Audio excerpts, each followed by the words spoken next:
ici, là, je parlerai de vous.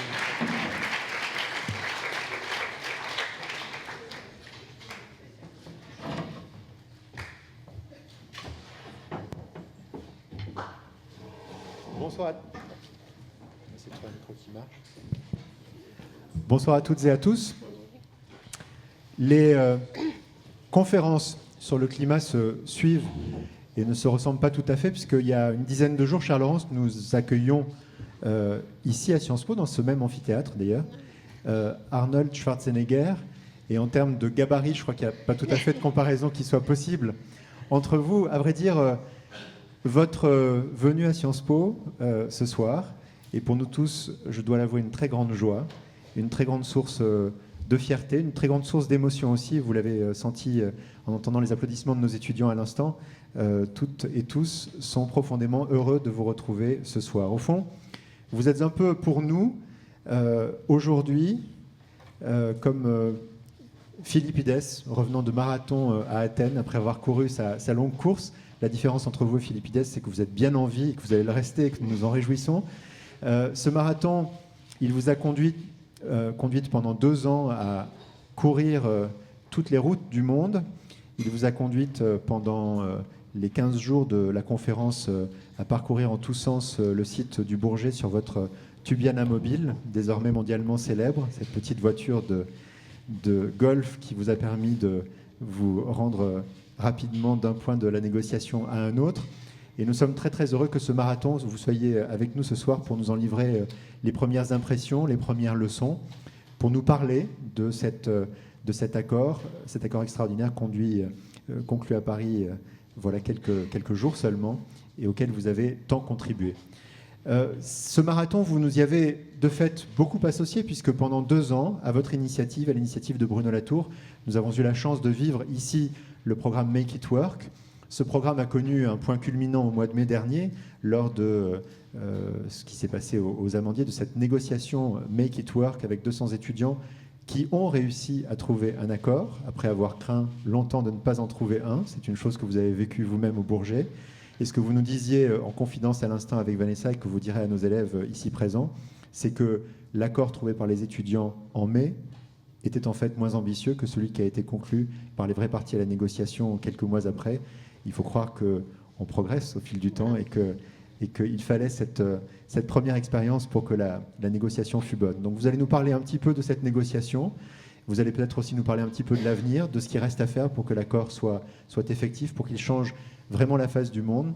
Mais la raison pour laquelle j'ai tenu à être avec vous pour l'ouverture de cette conférence à laquelle, hélas, je ne peux pas assister, c'est pour vous dire la très profonde fierté de notre maison, la très profonde fierté de voir Laurence Tubiana, professeur associé, avoir joué un rôle aussi capital pour cette négociation, pour notre pays et pour le monde. Et comme lorsqu'on reçoit une personne à laquelle on tient beaucoup et que l'on admire profondément, nous avons prévu pour vous une toute petite chose, un bouquet de fleurs pour vous dire notre affection et notre estime. Merci beaucoup, chère Laurence. Merci.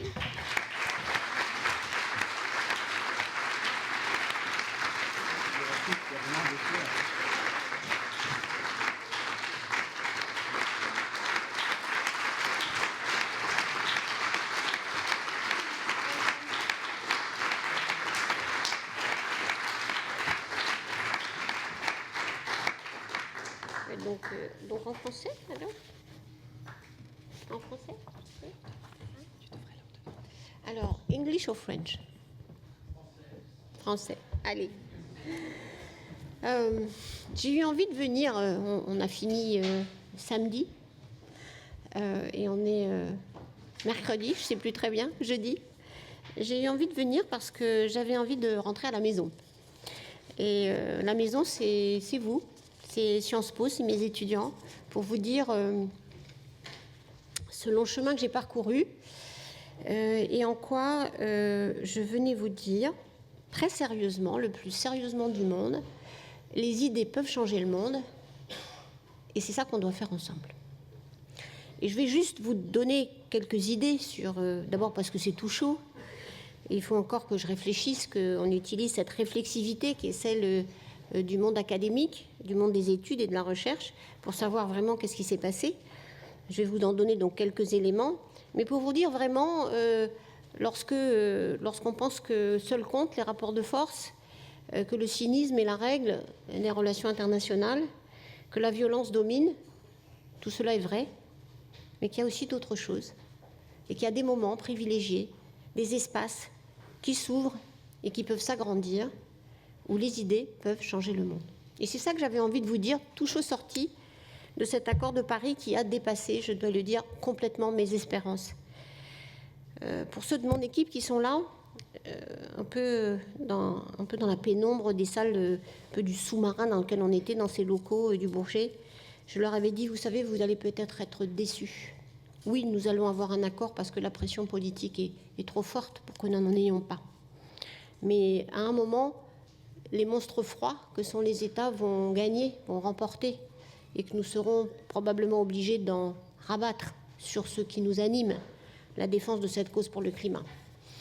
Et puis, cette surprise incroyable, nous n'avons pas été déçus, et les résultats ont dépassé tout ce que je pouvais imaginer. Alors, il y aura toujours des esprits chagrins pour dire le verre est à moitié plein ou à moitié vide, bien sûr, mais pour ceux qui ont, et comme vous, pour beaucoup d'entre vous qui se sont coltés avec cette question, qui en ont vu les difficultés, notamment à travers cette simulation de la négociation au Théâtre des Amandiers, nous voyons que ceci dépasse beaucoup ce qui serait raisonnable d'attendre de la confrontation des grands intérêts. Alors, je voudrais vous un peu décrire en quatre moments ce que j'aimerais partager avec vous. D'abord, le fait que, et c'est bien, la théorie aide. Pour définir une stratégie et je pourrais publier ça bientôt, la stratégie que j'avais proposée en juillet 2014 et ce qui m'a servi un peu de guide.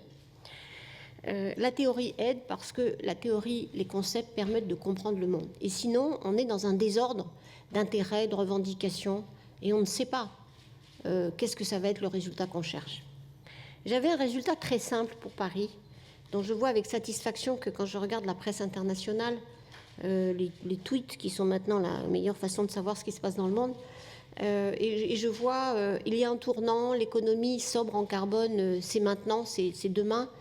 Rien ne sera plus comme avant de ce point de vue, et que je vois cette expression revenir dans la bouche de gouvernements comme le Premier ministre indien, ou dans la bouche des entreprises, des dirigeants d'entreprises, ou dans la bouche de grands-mères. C'est ça que je cherchais. Et comment obtenir cela? Je voudrais vous ramener sur 3 concepts qui m'ont servi à travailler pendant ces 18 mois, que je vous enseigne lorsque je vous ai comme étudiant, et sur lequel, la prochaine fois que je vous en parle, pour ceux qui n'ont pas encore eu mes cours, eh bien, au fond, ils résonneront pour vous et pour moi de façon un peu différente. Le premier, qui était un peu le b.a.-ba de ce qu'on fait en relations internationales, c'est de se dire que dans ces grandes négociations internationales, l'important, c'est tout de même la relation entre le débat national et domestique et le plan international. C'est ce qu'on appelle le two-level game theory. L'idée qu'il faut que les acteurs nationaux dessinent qu'est-ce que peut être leur espace de négociation, ceux qui peuvent accepter, et que ceci coïncide avec cet espace d'accord des autres.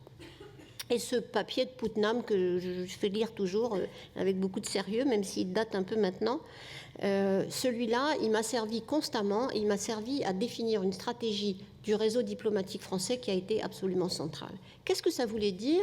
Ça voulait dire comprendre quelles étaient les possibilités de constituencies, de base, pour un accord pour le climat dans chaque pays, quelles étaient les contraintes, quelles étaient les lignes rouges, non pas des négociateurs, ça c'est une chose, mais surtout les vrais acteurs qui étaient pour et qui étaient contre et pourquoi dans chaque pays. Et c'est ce que sont fait chaque ambassadeur dans chaque pays, et vous savez combien est grand, heureusement, notre réseau diplomatique. Et pendant 18 mois, on a su analyser, écouter ce bruit, ce débat, quitte à l'organiser nous-mêmes dans les ambassades pour savoir qu'est-ce que c'était la marge de manœuvre entre les négociateurs internationaux et ce qui se passait au plan domestique. Et donc maintenant, je vois que cette pensée, elle est centrale pour toutes ces questions de relations internationales qui, en fait, sont un lien étroit entre les questions domestiques et les questions internationales. Le deuxième concept qui a été fondateur pour moi, c'est de dire il se passe des choses dans la Convention climat, mais il se passe aussi beaucoup d'autres choses ailleurs qui répondent. Et c'est le concept de Bob Keown, que vous lisez aussi souvent pour ceux qui étudient ces cours, celui du complexe de régime. C'est-à-dire qu'un régime, ça n'est pas une institution, mais c'est beaucoup d'institutions. Et c'est l'alignement des signaux, l'alignement des politiques qui fait le résultat. Et pour moi, du coup, il fallait que tous les signaux soient alignés. J'ai souvent utilisé les métaphores d'un avion qui va décoller. Il faut que tous les voyants soient au vert. Et les voyants, c'était bien sûr ceux de l'accord intergouvernemental, mais c'est aussi ce qui se passait dans les institutions financières nationales et internationales.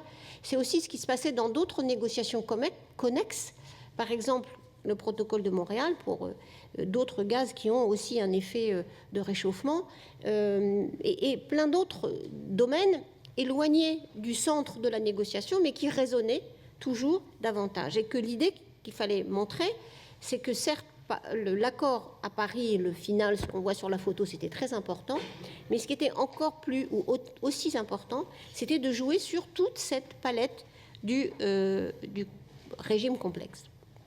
Ça, c'était le deuxième outil qui a été pour moi très important, c'est que j'ai du coup développé une diplomatie à 360 degrés, où il ne fallait pas seulement s'intéresser à la négociation climat, à la convention, là où se déroulait la négociation, mais dans beaucoup d'autres enceintes, d'où la stratégie que la France a adoptée sur les questions de finances, en particulièrement utilisant les deux grands rendez-vous des assemblées de printemps et d'automne de la Banque mondiale et du Fonds monétaire international, qui pour nous ont été des moyens très importants, comme d'ailleurs, bien sûr, le G7, comme d'ailleurs, avec beaucoup plus de difficultés, le G20 en Turquie. Donc ce régime complexe, c'est-à-dire essayer de produire des signaux alignés dans beaucoup de domaines, ça a été mon deuxième concept fondateur. Encore une fois, quelque chose dont je vous parle souvent dans mes cours, mais qui du coup j'ai pu mettre en pratique, et c'est toujours extraordinairement gratifiant de voir que ça marche. Et puis le troisième concept que j'ai utilisé, c'est celui que je vous enseigne plus rarement, et c'est dommage. Et donc ça, je vais revoir mes cours de ce point de vue. C'est plutôt, ça vient de l'économie, et c'est la théorie des anticipations rationnelles. Vous savez, il y a eu beaucoup de débats sur cet accord pour savoir s'il était juridiquement contraignant, est-ce qu'il y aurait des sanctions, quels étaient les moyens de mise en œuvre. Et pour moi, cet accord, pour qu'il fonctionne, il fallait, et ça marche, qu'il fonctionne comme une prophétie autoréalisatrice. C'est-à-dire que le meilleur moyen, le meilleur outil de mise en œuvre de cet accord pour qu'il s'applique, c'est le fait que toutes les anticipations des acteurs, et en particulier des acteurs économiques, convergent. Que l'idée, ce que je recherchais, la phrase que je recherchais pour le dimanche 12 décembre, l'idée que le futur, c'est ce tournant dans l'économie, ça c'est vraiment se fonder sur une vision de la théorie des anticipations rationnelles. Alors on utilise souvent cette théorie sur d'autres domaines de l'économie, en particulier sur les marchés financiers par exemple, et elle m'a été très très utile parce que j'ai, avant les dernières étapes, passé beaucoup d'heures à expliquer à des leaders d'opinion, des journalistes, des éditorialistes, passé beaucoup d'heures à discuter avec des patrons d'entreprises, de grandes banques privées, que ce que je cherchais, c'était leur conviction que si l'accord de Paris était bon, pour eux, c'était un signal dans le jugement qu'ils feraient du futur de l'économie. Et on l'a vu particulièrement, et certains artisans de tout cela sont dans la salle, on l'a vu particulièrement dans le domaine financier où, petit à petit, la notion de risque carbone, notamment dans des portefeuilles des investisseurs institutionnels, des banques privées, enfin de toute la sphère financière, et a commencé à rentrer pour, je dirais, se révéler aujourd'hui. Il suffit de regarder comment les portefeuilles d'actions des sociétés d'énergie renouvelable ou d'énergie ou au contraire d'énergie charbonnière sont en train de se comporter pour se dire que ce concept de théorie des anticipations rationnelles, il est particulièrement utile pour comprendre ce qu'on peut faire. Donc je ne vais pas mettre trop de temps là-dessus, mais vous dire qu'il est tout à fait important d'aborder ces questions complexes avec une bonne structure intellectuelle, même si elle est parfois fausse, mais dans cet foisonnement, cette fragmentation des intérêts, des voix, des langues, dans ce domaine multilatéral, il faut vraiment, pour avoir un cap, avoir des concepts particulièrement clairs. Et véritablement, j'ai eu une chance faramineuse de pouvoir à la fois convaincre Laurent Fabius, le ministre des Affaires étrangères, le gouvernement, de suivre cette stratégie. Et j'ai eu encore plus de chance de travailler avec mes collègues du réseau diplomatique et que ça marche. Et ils m'ont tous dit c'était beaucoup plus clair et beaucoup plus facile parce que nous avions les concepts pour pouvoir agir et interagir chacun dans notre domaine. Donc, on aura l'occasion, quand je reviendrai comme enseignant ici, de développer à loisir ce retour, cet aller-retour entre la théorie et la pratique. J'en suis très pénétrée. Et je dois dire que, enfin, il y a beaucoup de choses dont certainement j'aimerais à la fois développer dans ma recherche, mais aussi certainement dans la manière d'enseigner. Le deuxième point que je voulais évidemment partager avec vous, c'est qu'est-ce qu'on a obtenu et pourquoi. Et qu'est-ce que c'était au fond ce qui m'est apparu d'ailleurs très tard, parce qu'on a eu un processus de négociation très difficile. Vous savez que la France n'a pu prendre les choses en main, vraiment en main, c'est-à-dire du point de vue de la conduite de la négociation formelle que tard, puisque nous n'étions en présidence que, encore une fois, et même de façon pratique, que quelques jours après le début de la conférence des parties elle-même. Essayer de dessiner quel est vraiment l'enjeu, les variables, l'espace de négociation a été quelque chose d'extraordinairement compliqué. Et ça, c'est une leçon très intéressante parce que, contrairement à certains sujets qui sont bien délimités, je pouvais prendre l'exemple de la question des centrales nucléaires en Iran, qui a été un des grands sujets politiques. Celui de la Syrie est encore un autre d'une complexité aussi peut-être plus grande. Lorsqu'on a un objet très identifié, on connaît les parties, on peut déjà être dans ce qui est la diplomatie classique du face-à-face ou du petit groupe. Lorsqu'on est dans un sujet comme le climat, c'est impossible.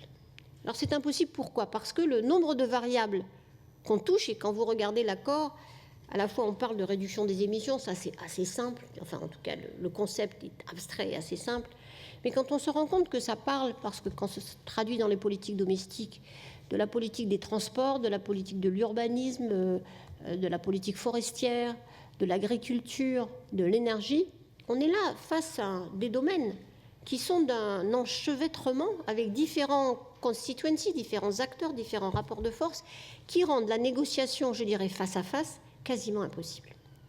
Et donc, dessiner l'espace de négociation politique sur lequel je vais arriver tout de suite a pris beaucoup de temps parce que les pays n'étaient pas capables de négocier entre eux. Bon, pas très bien conduit peut-être par ceux qui en étaient responsables, les présidents, les coprésidents du groupe de négociation.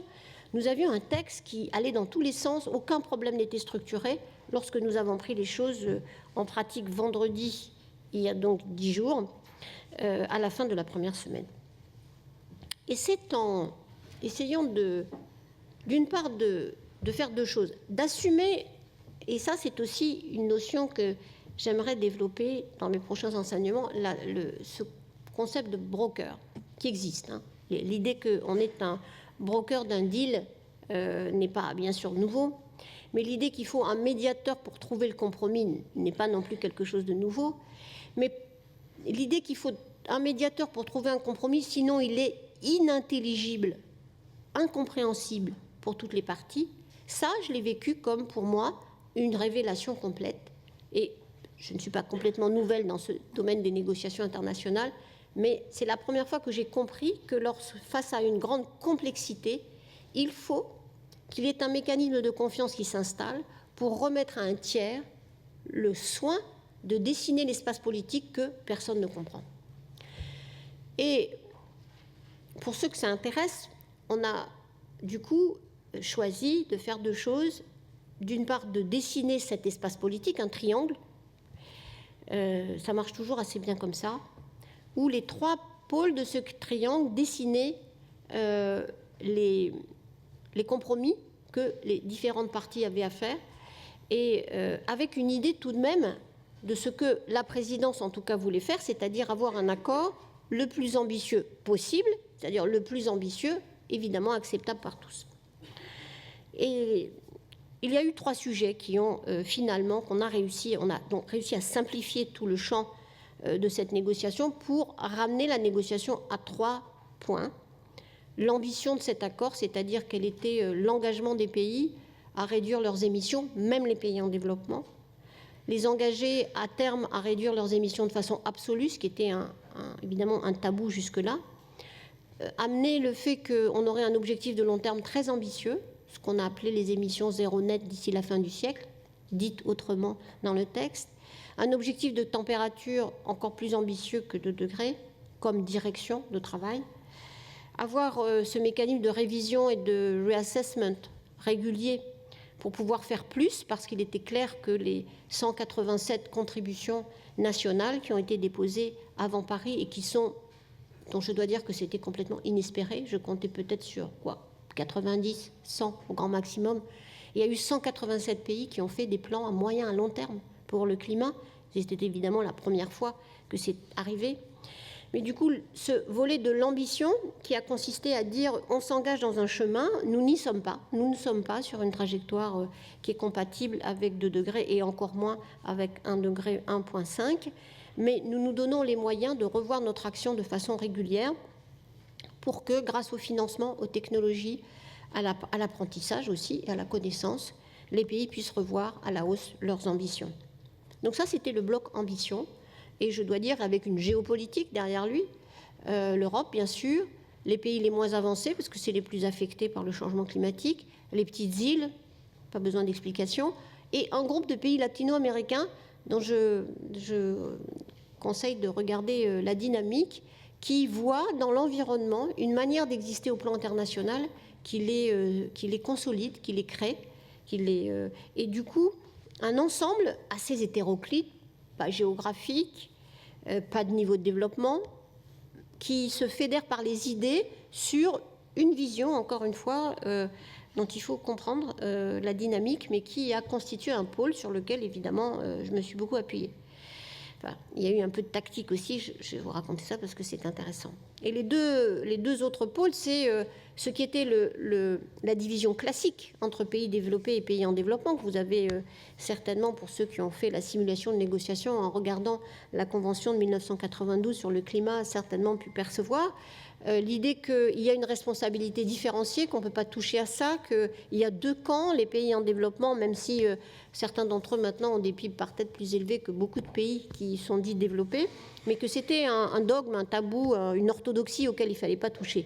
Et puis évidemment, pour lequel, vous le savez, les États-Unis voulaient revenir sur cette dichotomie, sur cette différence qu'on a appelée à Copenhague le mur de feu, parce que pour eux, c'était impossible de faire avancer dans le futur, puisqu'il faudra bien que ça passe un jour ou l'autre dans la loi aux États-Unis, parce que vous connaissez la résolution Beer-Daghel qui s'est faite en 1997. Les États-Unis ne peuvent pas s'imposer à eux-mêmes plus que ce que les grands pays en développement ne le font. Et donc cette notion de différenciation, donc là le pôle de confrontation était entre le G77, et, bon, en tout cas pour sa revendication unique, face évidemment aux pays développés et en particulier les États-Unis. Et puis il y avait le 3e pôle, à front renversé, les États-Unis et les pays développés s'opposant à prendre des engagements trop importants sur les finances, et évidemment les pays en développement voulant obtenir beaucoup de choses sur les finances. Du coup, on a donc fermé petit à petit les options du texte en assumant ce rôle de médiateur sur lequel vraiment je crois que dans ce monde multilatéral, vraiment multipolaire, vraiment très fragmenté, on voit comment ce rôle de broker est indispensable pour avancer sur des négociations aussi complexes. Et c'est vrai que ça a été le choix tactique, stratégique ou tactique, c'est un peu les deux, mais à la fin c'est devenu un choix tactique, de ne laisser des options ouvertes que sur ces 3 points, et en faisant le pari que le débat allait être le plus intense entre ces questions de différenciation entre pays en développement et pays développés d'un côté et de finances de l'autre, et que du coup, on allait peut-être, avec de la chance, c'était le pari, protéger le volet ambition. Et le choix a marché. Le choix a tellement marché que, bon, alors, aussi tactiquement, on a fait un premier texte très ouvert, un 2e texte plus fermé, très favorable aux pays en développement sur la finance, beaucoup plus favorable aux pays développés sur la différenciation et intact sur les questions d'ambition. Et le triangle a marché.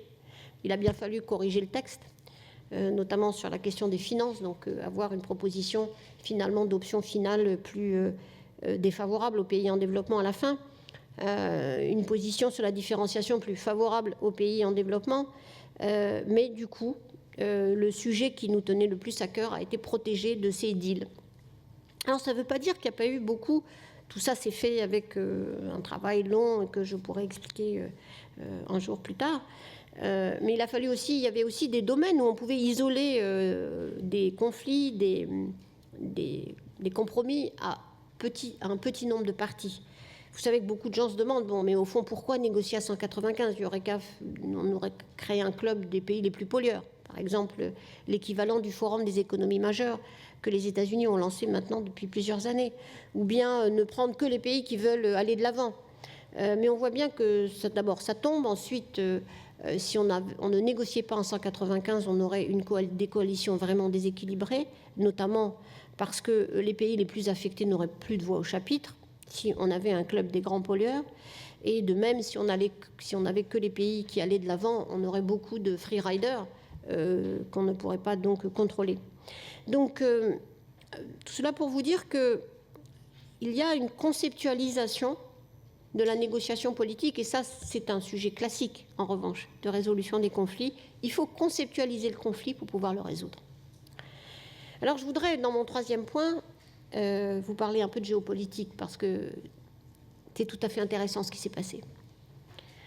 Une Chine, d'abord pour vous dire que les 4 pays qui avaient bloqué l'accord à Copenhague ont été les 4 pays qui ont fait l'accord de Paris aussi. Parce que la Chine avait décidé qu'elle avait besoin d'un accord multilatéral sur le climat, parce qu'elle ne pouvait pas agir seule et qu'elle a peur des effets du changement climatique sur elle-même, et qu'elle parie sur cette économie nouvelle. Ça a été aussi le choix de l'Afrique du Sud, en partie parce que l'Afrique du Sud y a joué son statut régional, parce qu'elle présidait ce groupe des pays en développement et qu'elle y voulait la discipline et peser. Et pour peser, il fallait être unis. Et d'une certaine manière, pour être unis, il fallait pouvoir accepter un deal à la fin. Il y a eu évidemment le rôle du Brésil, très intéressant, très négatif au début de la négociation, incroyablement positif à la fin, probablement aussi pour des raisons de politique interne, l'équilibre politique au sein du gouvernement brésilien, la montée en puissance d'une femme non touchée par la corruption, Isabella Teixeira, voulant porter une voie écologiste en même temps que réaliste dans un pays qui, depuis en tout cas plus de 2 ou 3 ans, n'y prêtait pas beaucoup d'attention, notamment sur les questions forestières, et se voyant comme un pays vraiment faisant le pont entre les pays développés et les pays en développement. Et peut-être le plus étonnant, un pays comme l'Inde, résistant, difficile, et qui finalement, en quelques jours, accepte tout. La révision tous les 5 ans, qui était pour vraiment un obstacle, un objectif très ambitieux du point de vue des températures, un objectif très ambitieux du point de vue de l'orientation du long terme, et au fond, en même temps, en voulant remporter quelque chose d'important dans cet accord, l'idée que les styles de vie des pays développés ne pouvaient pas être conservés en l'état et qu'il y avait comme une idée de justice climatique qu'il fallait garder, ainsi que, évidemment, comme vous le savez, des aspects sur la technologie. Les États-Unis, alors on critique beaucoup sans doute le « leading from behind » de Barack Obama, mais là j'ai vu ça, j'ai vu cette valeur, ça. Le fait que une des très rares fois où j'ai pu observer ça dans le champ international, des États-Unis qui n'imposent pas, qui ne viennent pas avec une solution toute faite, qui préparent le terrain avec beaucoup d'honnêteté, certes inquiets sur comment la France allait faire, bien sûr, mais en même temps ne disant pas c'est notre solution, notre texte qui est le bon, malgré les nombreuses offres de services que la délégation américaine nous a faites pour écrire, que nous avons refusées poliment. Mais en même temps, oui, des États-Unis qui ont vraiment fait le leading from behind. Et au moins, dans ce domaine, je sais bien que dans d'autres domaines, c'est tout à fait critiqué, en particulier dans la situation moyen-orientale. Mais en tout cas, là, dans ce multilatéralisme où le soft power compte énormément, où il n'y a que ça qui compte en vérité, eh bien, on a vu les États-Unis vraiment œuvrer dans le sens de l'intérêt général, même si, bien sûr, ils avaient leurs limites ou leurs contraintes. Plus étonnant, je crois, je n'en reviens pas encore vraiment, l'évolution des pays arabes, les pays pétroliers, pour qui la Convention, c'est un ennemi, cette Convention sur le changement climatique. Et qui finalement, parce que progressivement, ils commencent à regarder l'avenir, qu'est-ce que vont devenir leurs économies, qu'il faut commencer à parier sur la diversification, qu'il faut eux-mêmes importer ce débat dans leur propre économie. Commencer à se dire, si on obtient des signaux de cet accord, qui sont deux dans le texte, on les voit bien clairement, l'idée qu'il va y avoir un impact de ces politiques climatiques sur leur propre économie et qu'il faut qu'ils se préparent à la diversification et que par ailleurs, les actions qu'ils pourront avoir sur les économies d'énergie devraient être reconnues, même s'ils n'ont pas je dirais frontalement, qu'ils n'annoncent pas frontalement parce que c'est politiquement impossible, des politiques de réduction des émissions. Et j'ai vu ces pays arabes et les pays pétroliers, y compris le Venezuela, bouger et finalement accepter le deal. Et je dois dire qu'un de mes moments importants du samedi matin, il devait être 6h ou 6h30, je n'avais pas dormi durant les 3 dernières nuits, négocier l'objectif d'émissions net zéro d'ici la fin du siècle et de la température en ayant une perspective sur le 1,5 degré avec le négociateur saoudien, ça a été un grand moment de ma vie, je dois dire.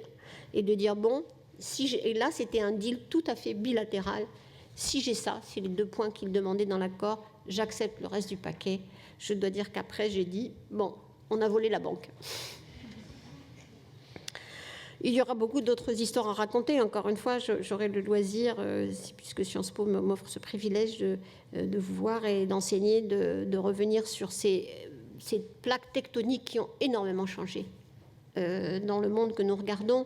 Alors, la grille ne s'applique pas à tous les problèmes de la même manière, les regroupements politiques ne sont pas les mêmes, mais tout de même, j'ai vu aussi une Chine comprendre ce que c'est que le soft power et vouloir l'utiliser. À travers les idées, à travers la manière de se présenter, à partir d'utiliser, j'y viendrai aussi, vous savez, on a défini cette stratégie diplomatique pas seulement en direction des gouvernements, on a aussi voulu avoir à cause de cette notion à la fois des anticipations rationnelles et du régime complexe, vouloir s'adresser aux villes, aux entreprises, mais aussi d'utiliser le réseau du Track2, des think tanks, bon, bien sûr, l'institut de recherche que j'ai créé, qui m'a évidemment, l'IDRI, énormément aidé, mais d'autres aussi, et j'ai vu les Chinois faire pareil.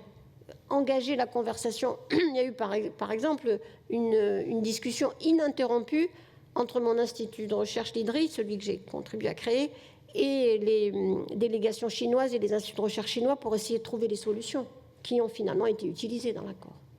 Ce qu'on a sur le cycle de 5 ans, une bonne partie de la rédaction du mécanisme de transparence que les États-Unis ont ensuite inclus dans leur déclaration avec la Chine viennent des travaux qui ont été faits dans ce Track2 entre l'IDRI en particulier et les instituts de recherche chinois. Donc, c'est pour ça que cette conformation des idées, cette évolution des idées, cette représentation des intérêts et leur travail par la connaissance, il est tout à fait indispensable dans ce genre de questions aussi complexes.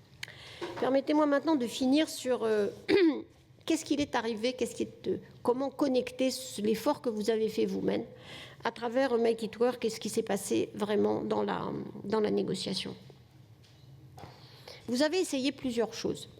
À la fois, bien sûr, j'étais venue vous les proposer, mais vous les avez testées.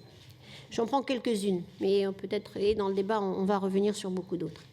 Se dire, il n'y a pas que les acteurs gouvernementaux. Vous avez imprimé les villes, vous aviez parlé des océans, vous aviez parlé des peuples indigènes, vous avez parlé des forêts, vous aviez évidemment mis en scène des acteurs économiques, des ONG, des scientifiques. Ils ont tous été là. On trouve leurs traces dans tous les éléments de l'accord ou de ses décisions. Du coup, oui, ils ont leur place. On a rajouté la question des océans dans le préambule, parce que bon, c'était très difficile de la mettre quelque part ailleurs.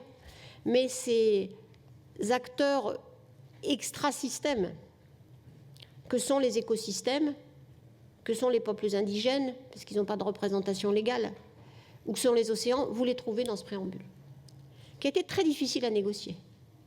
Et je l'avais confié d'ailleurs à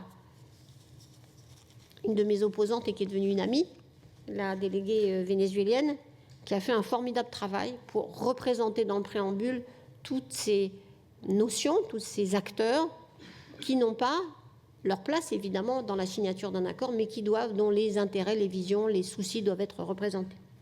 Et c'est vrai aussi pour les droits humains, et c'est vrai aussi pour l'égalité, enfin les questions de genre. Alors, dans une des décisions qui accompagnent cet accord, on voit que les acteurs non gouvernementaux sont reconnus en tant que tels, en particulier les collectivités locales, mais pas seulement, les entreprises, et que d'autres, ils ont leur place aujourd'hui, et on est en train d'élaborer ces prochains jours la gouvernance qui va permettre de construire cette plateforme de mobilisation, d'interaction entre ce qu'on pourrait appeler, ce que j'appelle l'économie réelle, mais c'est un mauvais terme, et ce monde fermé des négociations intergouvernementales. On va faire là une innovation dans la gouvernance mondiale considérable. Vous l'aviez déjà anticipé dans Make It Work. Je vous avais demandé, dans cette négociation, de dire il faut regarder loin, parce que la solution n'est pas à portée de main tout de suite. Nous n'avons pas les technologies pour réduire les émissions de 80 ou 90% en 2050. Pour les pays développés, de les diminuer de moitié et d'ici la fin du siècle d'aller encore plus loin, nous ne le savons pas. Donc il nous faut quelque chose qui permette de réviser les contributions, ça c'était très important, mais permette d'avoir une direction générale. Je vous avais dit, au fond, il faut partir du point d'arrivée, des stratégies de très long terme, et revenir, essayer de redessiner des trajectoires de développement différentes. Nous avons ça dans le texte, c'est dans l'article 4, où nous invitons tous les pays à construire ces stratégies dites de décarbonation ou de low carbone, parce que décarbonation pour certains pays était trop violent. S'agissant de pays pétroliers, c'est quand même très difficile. Pour savoir quelle est la direction qu'il faut prendre. Et cet exercice, vous l'avez vu d'ailleurs pour ceux qui ont suivi les choses pas à pas, nous l'avons inscrit dans la déclaration entre la Chine et la France. Elle a été inscrite dans la déclaration entre la Chine et les États-Unis, l'engagement de présenter ces stratégies avant 2020. Donc là aussi, cette dimension du futur lointain, de sa présence dans le moment présent, il est inscrit dans cet accord et c'est aussi l'exercice auquel vous étiez livrés. Et puis les formes de négociation, on a tout essayé. Les informels, ce qu'on appelait maintenant les indabas, c'est-à-dire des endroits où on a en gros un thème de négociation, mais on ne sait pas très bien où on va. D'ailleurs, on n'a pas très bien su où aller. Et ça a été parfois difficile à résumer. Les formats de toute nature, très variés. On a beaucoup utilisé aussi ces différentes formes, jusqu'au moment où, c'est vrai, la forme classique, encore une fois, de la table de négociation en forme de club, c'est-à-dire des représentations, c'est la seule chose qui n'a pas marché. On n'a jamais réussi à mettre 20, 30, 40 pays en négociant effectivement autour de la table parce que, encore une fois, les enjeux étaient très compliqués. Donc, beaucoup de transmission de pensée entre l'exercice auquel vous êtes livré dans Make It Work, la manière dont des idées ont été testées. Je pourrais encore rajouter des choses parce que je ne vous ai parlé que de l'accord, mais parallèlement, nous avions voulu qu'un certain nombre d'engagements soient pris de façon autonome par les acteurs non gouvernementaux. Et ça a été le cas de ce qu'on a appelé le Lima Paris Action Agenda, l'agenda de l'action de Lima à Paris, puisque ça a été lancé au Pérou, et qui a consisté à ce que les villes, les entreprises et souvent des partenariats entre plusieurs types d'acteurs soient inscrits comme un des résultats de Paris.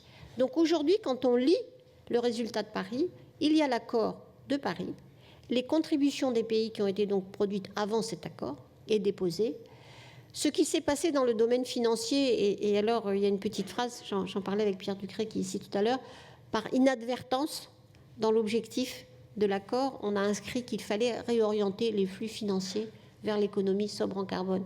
Et je me souviendrai toujours d'une des négociations de nuit, il devait être 4 heures du matin, où beaucoup de délégués m'ont dit « Mais enfin, qu'est-ce que ce paragraphe, cette phrase fait là? Il n'y a aucune raison qu'elle soit là. » Alors j'ai pris mon air le plus innocent possible en disant « Je ne savais pas très bien où la mettre.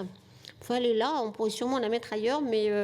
Et toute la discussion a porté sur pourquoi elle est là, plutôt que pourquoi est-ce qu'on a cette phrase dans un accord sur le climat. On a une phrase qui dit il faut réorienter tous les flux financiers vers cette économie sobre en carbone. Bon, ça c'est la tactique. On discute du problème d'à côté au lieu de discuter du problème de fond, et ça passe. Et la phrase est là. Et je crois que Pierre déjà a commencé à s'en servir. Il va continuer à le faire, je l'espère. Donc beaucoup de choses à raconter. Vous voyez, c'est encore assez en vrac.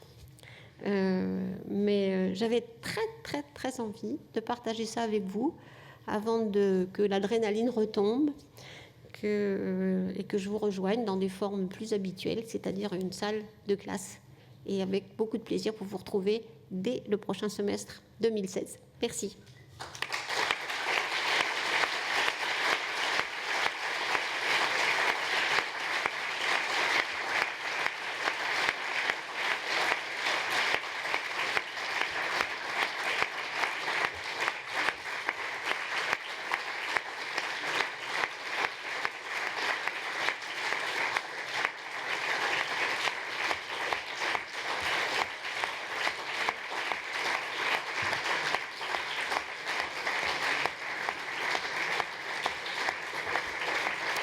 Alors,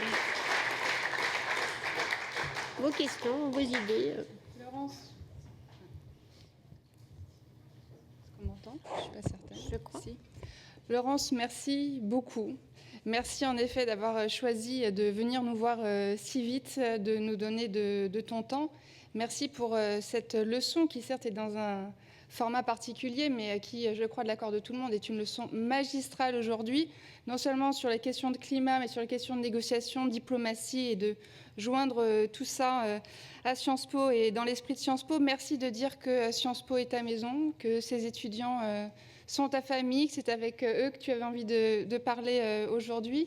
Merci aussi à certains de tes collaborateurs avec qui tu travailles depuis de si longues années, qui sont avec nous aujourd'hui. Tu as parlé de l'IDRI, il y a la chaire du développement durable, il y a Make It Work, il y a aussi Mathilde Imer qui a repris sa place d'étudiante, qui est une ancienne étudiante de PSIA et qui était auprès de toi. Et puis merci aux étudiants d'être ici. Bravo surtout parce que vous êtes les derniers. Certains sont partis en vacances et c'était la récompense ultime pour vous d'être les derniers et de pouvoir voir et écouter et discuter avec Laurence Tubiana ce soir. Donc vous savez, on vous l'a promis et vous connaissez nos formats. On va rentrer dans une discussion ouverte, directe, avec Laurence Tubiana. Donc on va vous inviter, chers étudiants, à vous lever et aller au micro. On prendra les questions, peut-être 2 ou 3 à la fois. C'est votre chance. Hein. Tout ça s'est passé dans la semaine qui vient, enfin après de très longs mois. Donc voilà, on vous invite à venir, à poser vos questions en français ou en anglais.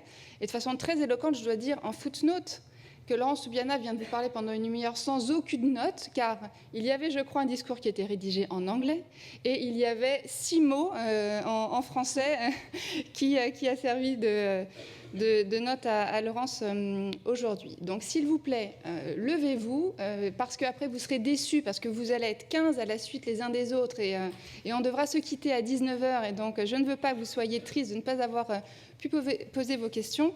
Et en attendant que donc vous veniez, je vais peut-être poser la première question, parce qu'en général, les modérateurs font ça, et donc je vais user de ce privilège avec grand plaisir. Peut-être en décidant de m'éloigner un tout petit peu du sujet central de la journée, car je vais oser finalement poser une question personnelle que nos étudiants n'oseront peut-être pas te poser, Laurence. Lorsque je te félicitais, comme des millions de gens voulaient te féliciter par SMS la semaine dernière, tu me disais que effectivement une des beautés dans tout ça pour toi personnellement, c'est que c'était le résultat de toute une vie. Et ça, on le sait tous. Et donc, devant ces étudiants jeunes qui, à Sciences Po, débutent leur vie, est-ce que tu pourrais leur dire ce que ça signifie d'avoir un combat de vie dans une vie? Ça donne une force très grande. Vous savez, la politique, ça peut être la chose la plus belle du monde et la chose la pire du monde. Vous le savez déjà. Et lorsque on est bien arrimé, solidifié par ce pourquoi on le fait, parfois on perd, parfois on gagne. Je ne vous donnerai pas de détails parce que c'est pas le lieu, mais il y a un moment où la politique dit il faut céder, et vous, votre conviction intérieure, c'est il ne faut pas céder. Et ça peut se faire parce que toute une vie, on sait pourquoi on fait ce qu'on fait. On l'a construit, on en a construit la conception intellectuelle, la démarche pratique, les amitiés, les sentiments. Et ça vous donne une force qui est, je crois, celle avec laquelle on peut faire changer les choses, faire changer sa vie. Vous savez, dans cette relation que j'ai construite avec un ministre qui était un politique pur jus, Premier ministre à 36 ans, il a tout fait dans la politique, et je l'ai vu ému parce que, en reprenant ces mots de Nelson Mandela, je résume, quand on a dans sa vie fait quelque chose qui améliore la vie des autres, alors on a réussi sa vie. Eh bien, et que pourtant ce personnage politique, et comme tous ceux auxquels il voisine, ne sont pas des tendres, loin de là. Eh bien, ça veut dire quelque chose, et ça, je crois qu'on peut avoir ce sentiment-là, justement si on s'est assis sur cette conviction personnelle. Donc je crois vraiment, et lorsque je verrai Frédéric Millon la semaine prochaine, je vais lui parler avec beaucoup de conviction sur le fait que c'est ça qu'il faut vous donner. La force, l'espoir, celui que vous allez vous construire intérieurement, que grâce à ce que vous allez construire, penser, espérer, vous allez vraiment faire changer le monde. Et que c'est ça le but, l'objectif, le devoir d'une école comme celle-ci, qui s'intéresse à la politique et qui doit la porter à son plus haut, à ce qu'elle doit être. Et je veux dire que pour moi, c'est vrai que, alors, je ne sais pas si c'est un aboutissement, et d'ailleurs, rassurez-vous, je pense exactement déjà à qu'est-ce que je vais faire l'année prochaine. Je ne vais pas évidemment m'arrêter là, mais oui, ça va vous donner une force. Choisissez vos causes, construisez-les, soyez sûrs que oui, les idées peuvent changer le monde. On le voit. Encore une fois, on perd parfois, on gagne parfois. Et ce moment-là, ça vaut vraiment le coup d'avoir perdu beaucoup de batailles, même pour en gagner une seule.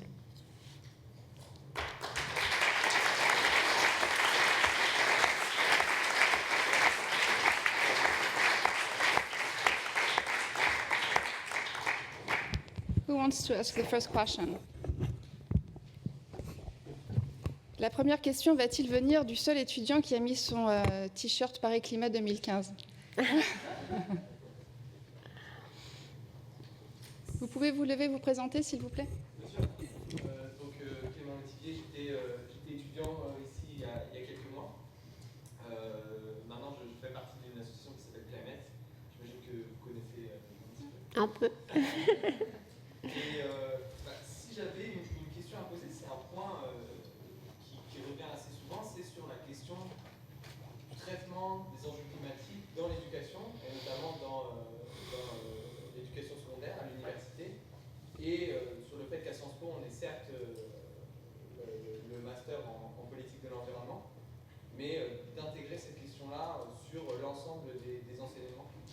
Et voilà, c'est une petite question qui n'est pas liée uniquement à la com interne, mais sur voilà, votre engagement à Sciences Po. Et est-ce que vous pourrez, dans vos discussions avec Frédéric Millon, l'inciter à intégrer l'environnement et le climat dans l'ensemble des formations? Je crois que oui.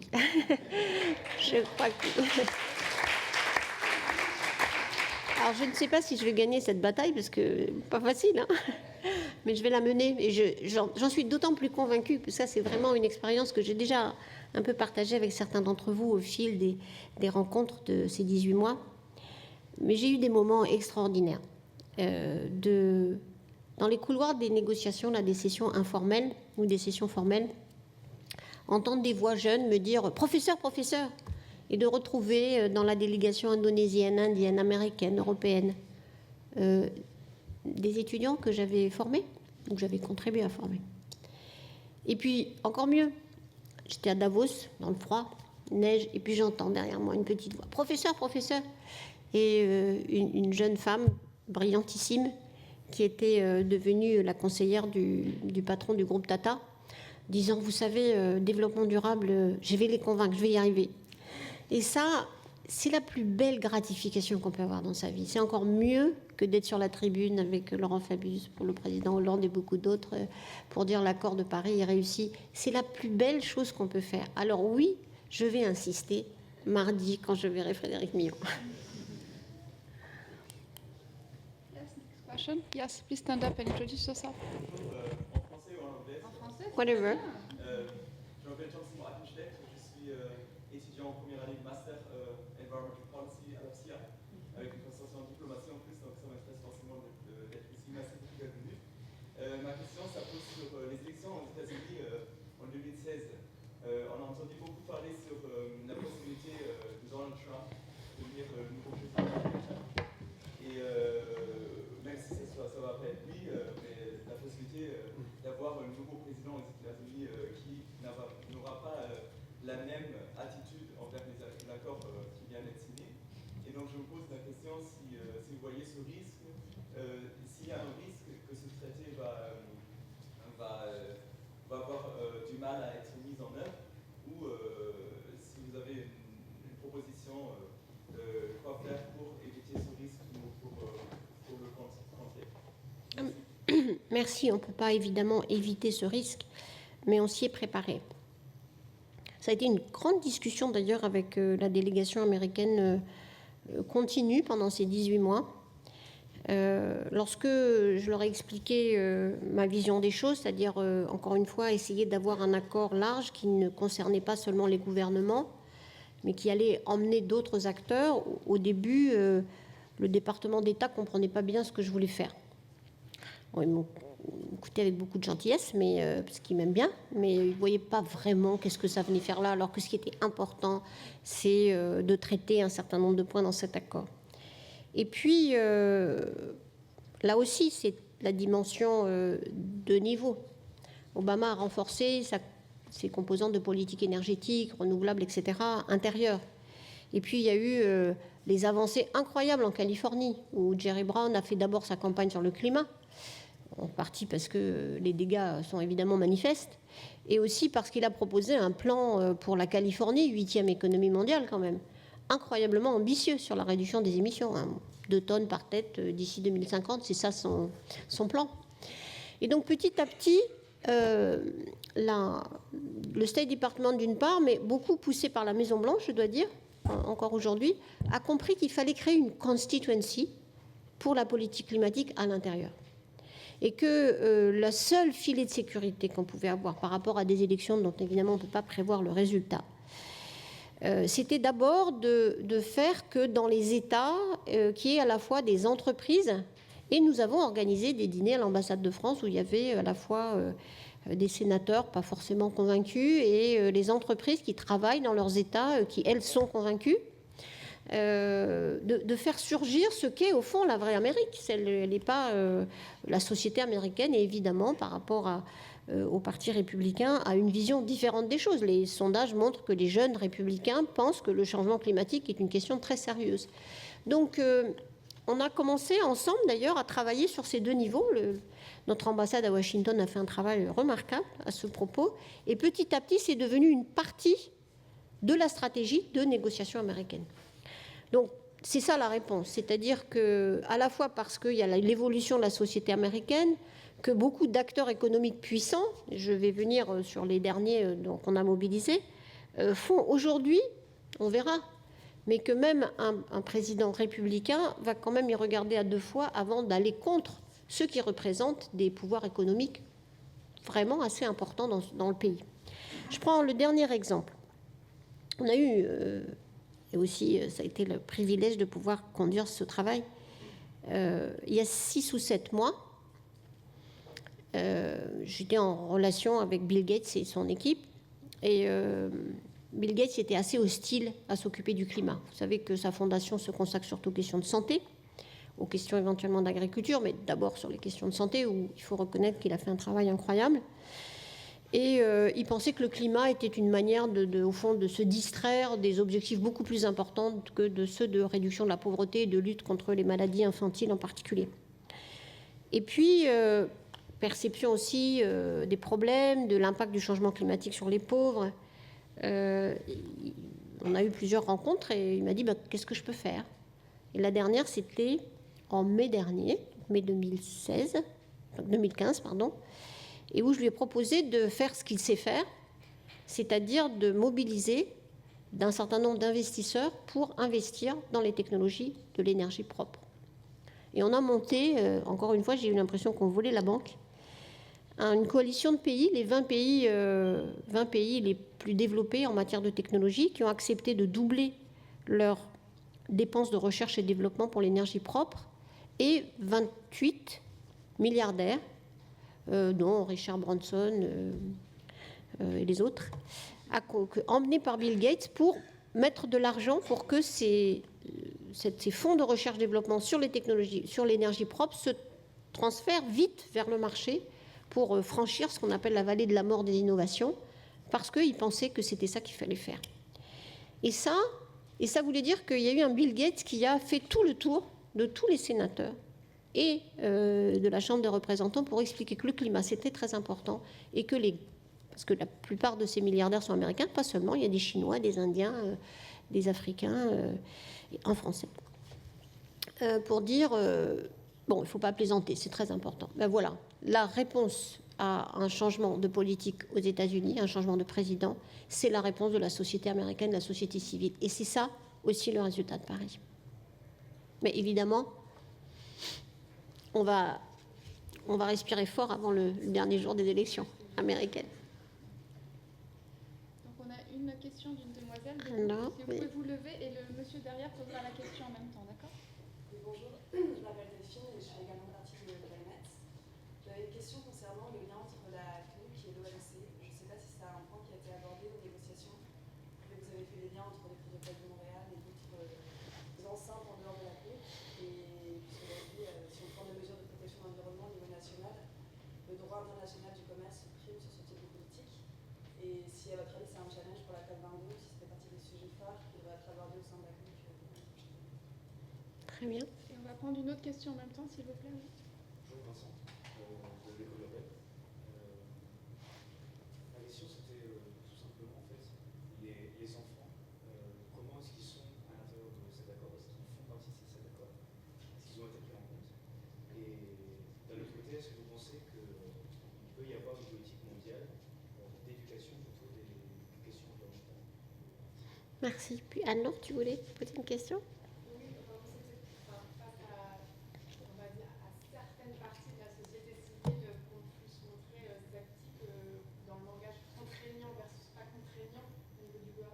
Ou est-ce que tu pourrais nous expliquer ta vision, ton optimisme quant au fait que la peer pressure entre pays en fait et l'universalité de cet accord va en fait, est-ce qu'un rôle en fait suffire et prendre le pas sur des sanctions financières qui auraient pu intervenir. Alors, premier sujet, le commerce. C'était une bataille des dernières heures aussi pour... vous savez que dans la Convention climat, il y a explicitement la mention que les pays ne peuvent pas utiliser de mesures unilatérales commerciales au nom des politiques climatiques. On a supprimé cet article en contrepartie d'un autre qui porte justement sur l'aviation et les transports aériens pour ne pas avoir cette mention. En pratique, d'abord, deux choses. À l'OMC même, on est en train de faire progresser cette négociation sur les biens environnementaux et probablement sur tout ce qui est les technologies ou les services environnementaux pour que justement il y ait une plus grande fluidité, plus grande libéralisation des échanges sur ce domaine. Tout le monde a peur des sanctions commerciales parallèles à cet accord, évidemment. C'est pour cela que ces mécanismes de transparence et de révision ont été tellement importants, parce que chacun veut dire « j'ai fait ». Et j'ai fait suffisamment pour ne pas pouvoir, par d'autres biais, et notamment des restrictions commerciales ou des taxes aux frontières, être pénalisé parce que je n'aurais pas fait. Et à la fois, c'était très intéressant dans cette discussion qui s'appelle la transparence, ou la mise en œuvre, enfin les mécanismes de mise en conformité, le fait que cette transparence, pour les pays qui ont peur de ces rétorsions commerciales, c'était peut-être la meilleure protection. Après, il y en aura d'autres, mais de fait, c'est la pression des pairs qui, en tout cas, paraît être la meilleure manière pour eux de se protéger de ces mesures unilatérales. Mais je crois que de fait, s'il y a trop de divergences, notamment dans les engagements pris et leur réalisation ou non-réalisation, on sait bien que oui, ces questions de taxes aux frontières vont intervenir, et c'est plutôt la menace, c'est le deterrent effect, c'est-à-dire tout le monde en a peur, et en tout cas pour les grands pays qui commercent entre eux. Donc, je ne sais pas ce qu'il faut faire exactement, mais tout de même intensifier la discussion à l'OMC. On va ouvrir la discussion à l'Organisation mondiale de la propriété intellectuelle sur la question de l'accès aux technologies propres. On va voir tous les endroits maintenant, dans les instances qui s'occupent de l'aviation ou des transports maritimes, on va voir le sujet apparaître partout. C'est cette idée qu'il faut regarder le régime dans son ensemble, et je pense qu'on va avoir effectivement, je crois que d'ailleurs il y a une nouvelle round de négociations là ces jours-ci à l'OMC, et ça va être intéressant de voir un peu l'écho. Sur l'éducation, alors c'est un chapitre de l'accord. Bon, d'abord, cet accord, il est fait pour les enfants. D'ailleurs, ça a été complètement bouleversant. J'ai jamais, bon, c'est normal, jamais reçu autant de messages de soutien ou de solidarité ou de félicitations. Vanessa est arrivée dans les premiers. Mais beaucoup m'ont dit merci pour nos enfants. Même des gens que je ne connais pas, qui ont eu, je sais pas, mon téléphone ou mon mail, je ne sais pas comment, et qui m'ont écrit mais merci pour les enfants. Donc ça, c'est la première chose. Oui, c'est vrai, c'est un accord qui est fait pour les enfants, pour les générations futures. Il y a beaucoup de choses que je ne verrai pas de mon vivant, mais j'espère qu'elles seront là. Et puis, il y a eu un chapitre très intéressant qui a été d'ailleurs emmené par la Pologne, et où on a un chapitre sur l'éducation. C'est la première fois que je vois apparaître comme ça cet accord, et c'est tout à fait juste. Parce que sans éducation, il n'y a aucune raison que la réflexion sur les modes de vie, sur les pratiques puisse s'inscrire, et que surtout, on constitue des citoyens qui vont faire la pression sur les gouvernements, parce que c'est la seule chose qui va marcher. Pour répondre à la question d'Anne-Laure, qu'est-ce qui peut marcher? Vous savez, je veux bien que ce débat sur les juridiquement contraignants soit très important, mais quel est l'accord international qui comporte des sanctions, et quand est-ce qu'on les utilise? Pétrole contre nourriture pour l'Irak, pareil pour l'Iran, Afrique du Sud pour l'apartheid. Il n'y a pas beaucoup d'exemples, hein. Et on sait la difficulté de l'utilisation de ces sanctions et leur efficacité relative. Donc quand on dit juridiquement contraignant, qu'est-ce que ça veut dire? Les pays ont des obligations et ils les remplissent à cause de la pression internationale, parce que tout le monde fait ça. Quand je fais court, je vous montre comment, sans qu'il y ait de sanctions, les pays ont progressivement aligné leur politique d'échange de taux de change ou sur les marchés des capitaux ou les politiques commerciales. Vous savez, les sanctions commerciales à l'OMC, ce n'est pas des sanctions, c'est des arbitrages entre des intérêts différents, et on essaye de trouver un compromis qui se traduit par l'augmentation de certains tarifs ou la réduction d'autres. Donc, je comprends, et d'ailleurs je discutais avec d'autres collègues un petit peu plus tôt, le juridiquement contraignant, c'est les obligations, c'est le nombre de châles qu'on a dans l'accord. Et la pression des pairs, écoutez, la meilleure preuve que j'en vois, c'est le fait que beaucoup de pays ont milité contre le dépôt de ces contributions nationales. Beaucoup. Et je peux vraiment donner la liste que je ne donnerai pas aujourd'hui. Qui ont milité au sein du groupe des pays en développement pour que les pays en développement n'en déposent pas. Et vous voyez bien, d'ailleurs, il y a un certain nombre d'entre eux qui ont résisté jusqu'à la dernière minute. Et quand le Venezuela a annoncé qu'il donnait sa contribution le jour de l'accord, c'était un grand signe. Oui, la pression par les pairs, ça marche. Sinon, nous n'aurions pas ce truc, encore une fois, absolument improbable d'avoir 187 pays qui ont fait l'exercice plus ou moins développé de faire un plan à 2025 ou à 2030 pour la plupart, pour changer leur mix énergétique, développer les renouvelables, conserver la forêt, s'occuper de l'agriculture ou s'occuper de la rénovation des bâtiments. Moi, je ne m'y attendais pas. C'est ça, la peer pressure. Pourquoi on s'est battu comme des fous sur cette rendez-vous tous les 5 ans? C'est pas seulement parce qu'on va avoir les gouvernements qui vont dire ce qu'ils ont fait, qu'on va mesurer où en est la technologie, mais parce que j'espère bien que les financiers, les entreprises, les collectivités locales, elles vont dire mais voilà ce qu'on a fait et voilà ce qu'on va faire.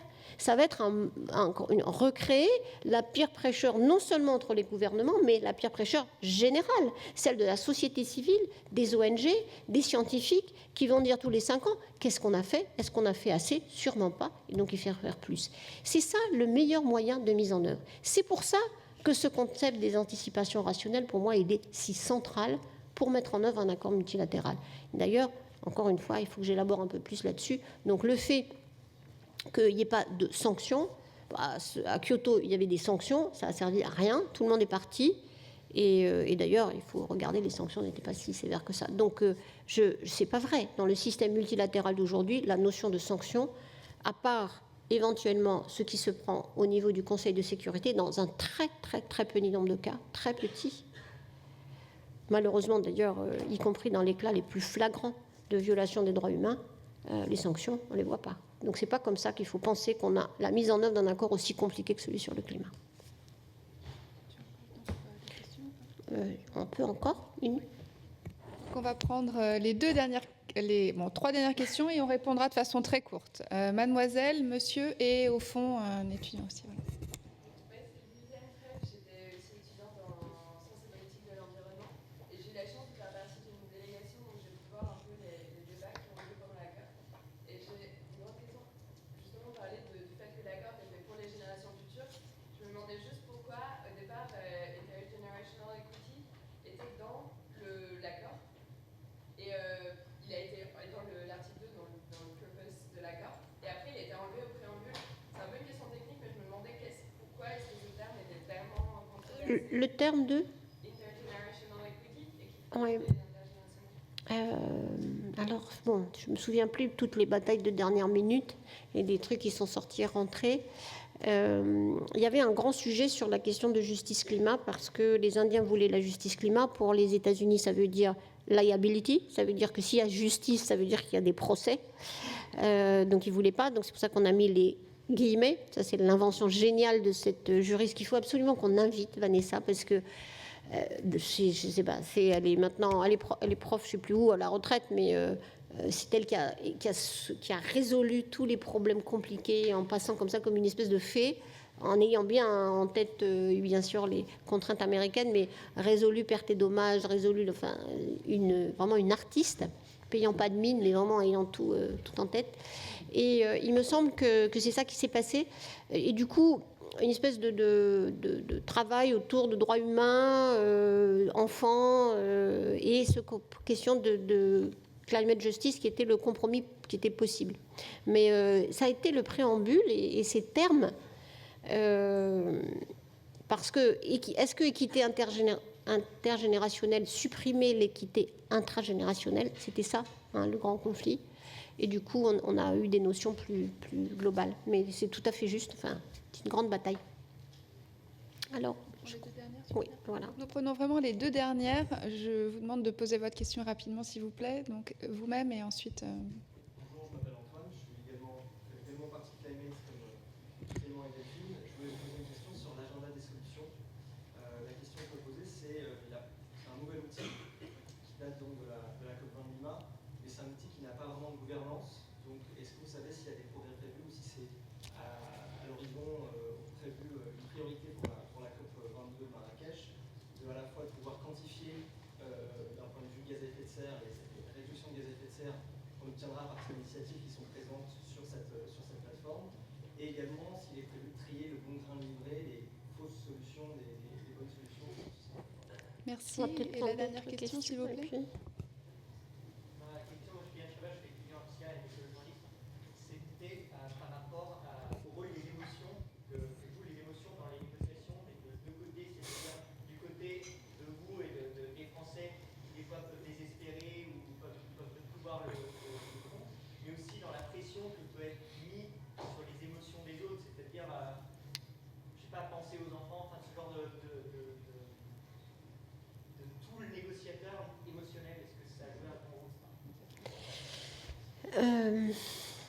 Oui, ça a joué un grand rôle et je ne sais pas encore très bien comment. D'abord personnellement parce que moi-même, j'ai beaucoup traversé des états émotionnels différents et que je sais que, et j'ai dit ça dans un des interviews que j'ai donné au Financial Times, le fait d'être candid en anglais, c'est-à-dire sincère, qui en français souvent on dit naïf, mais en anglais ça veut dire sincère, a joué énormément parce que, exactement pour la raison que je disais tout à l'heure, il fallait avoir confiance dans le broker. Quand j'ai dit le samedi matin, je ne peux pas vous offrir un meilleur accord que celui que je vous offre là, c'est pas possible, il faut me croire. Et je suis sûre que c'est quelque chose qu'on verra avec tout le travail que fait l'École des affaires publiques ici sur la notion de confiance.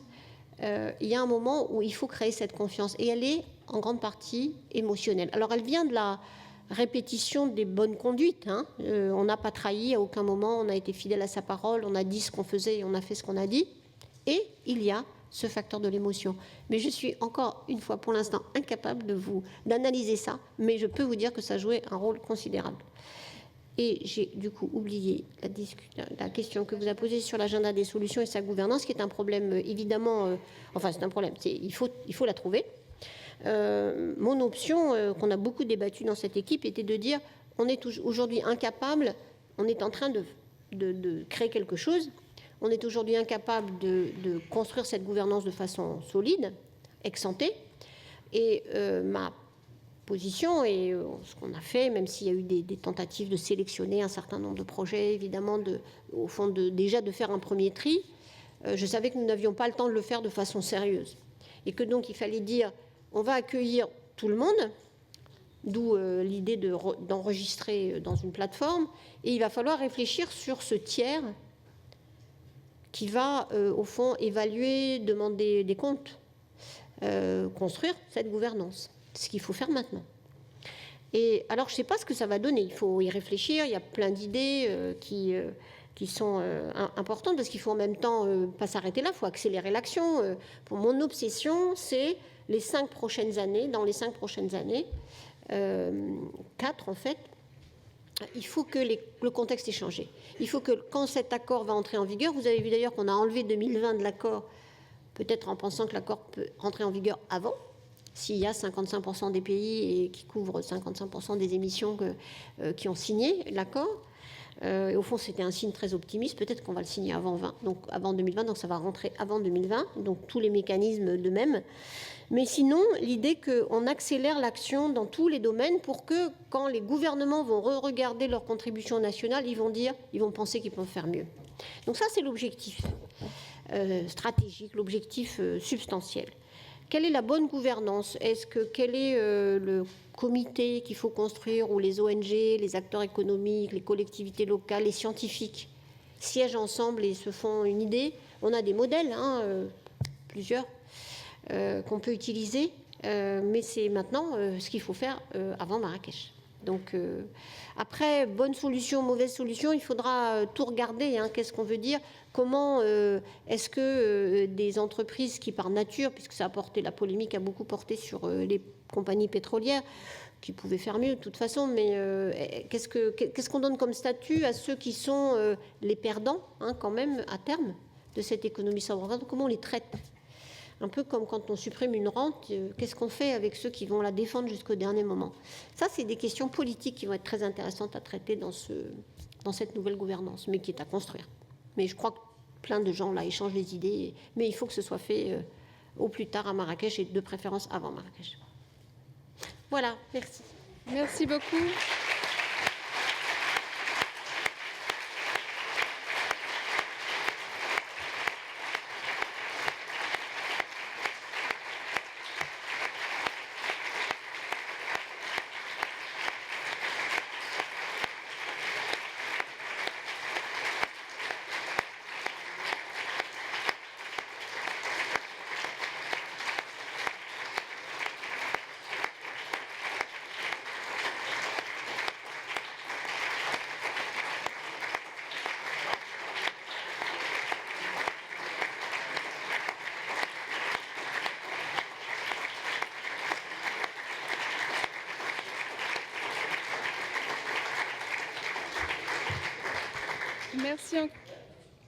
Merci encore mille fois. Laurence, welcome back home.